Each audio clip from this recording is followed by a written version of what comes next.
And I want to tell a story way back when, about the David Blaine golden era. I should probably do air quotes. David Blaine golden era.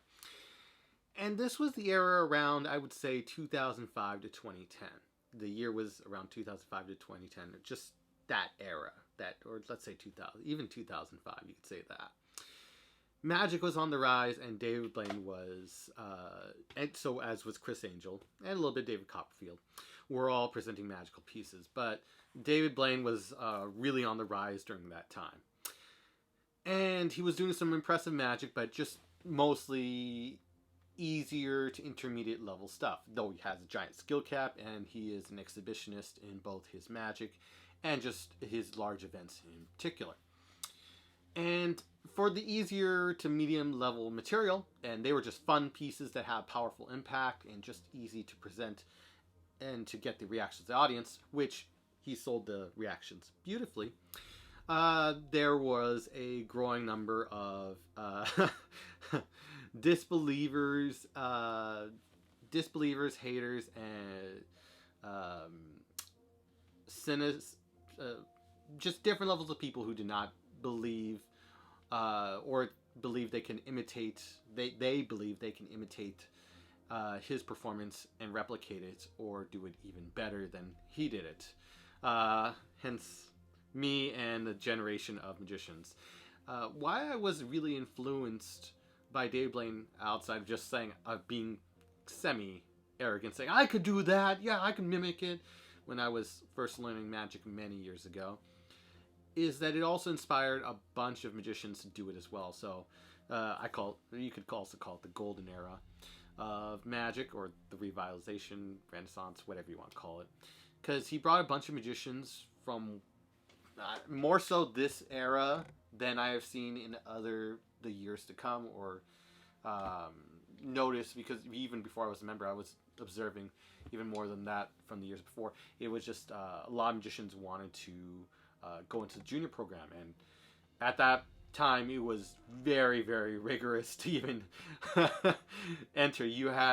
They would anywhere from like 70 to 200 people would audition, and only 3 to 5 at best would make it in.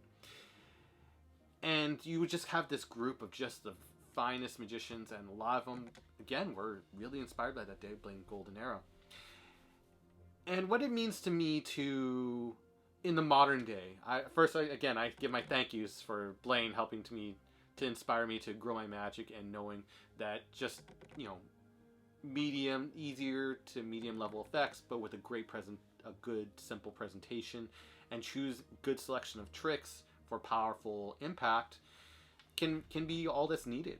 And he really inspired a lot of magicians to do that. So in the modern day, now that I've grown as a performer, sharing my advice I wish I had learned earlier, what it means to me if I was ever challenge him, because I even did send an email to their PR, which they politely said he's busy for the year, which I get, is it would be a culmination to how I've come as a performer to seeing where I've come. And people say I kind of look like David Blaine. I don't know. I even made a joke about it. It's a little side story. This is a little David Blaine joke story. Back in many years ago, people would hear about David Blaine, but no one even looked at like what he looked like. It's just the name, the brand, and the fact that I looked looking Middle Eastern, or and he was, I believe he was Jewish. I could be wrong, but just the name and just looking anywhere near Middle Eastern, you were presumed David Blaine, hence me. So I remember at the castle many years ago, this was like my favorite troll I've ever done, and you guys might enjoy this. I was doing my usual performances, everyone was blown away, and they said, just one guy, and it was a whole bunch of kids visiting, or kids and adults. Like, there was adults just regularly who go to Magic Castle, and then there was like kids for an event or something going into the castle as well. I think they were from Europe or something. I'm not sure. Anyway, so they all said, one guy said, "Hey, you look familiar," and he was part of a larger group. "You look familiar." And I just, you know, wanted to just go have some fun with it. And I just said, hey, you ever heard of David Blaine? And he goes, yeah. And I just said, that's interesting. And I just politely stood up and walked away. Word got out that David Blaine was in the castle. David Blaine was in the castle, and I started a huge, giant, like, rampage of people just running around the castle, searching for the supposed David Blaine.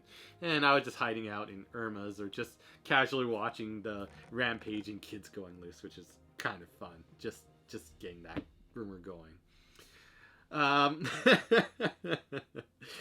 So that was a bit of fun, and just you know, would be fun to ever, if I ever could challenge him. I know it's going to be, you know, a long time probably for, you know, I have to build the brand and everything for Evolving Magic and really make it grow. But one day, hopefully, I dream to challenge him and see how far I've culminated for that point. And it would be interesting to do it, just like a 3 tricks each and in close up, and it'd be exciting. I have some ideas for how I'd do it.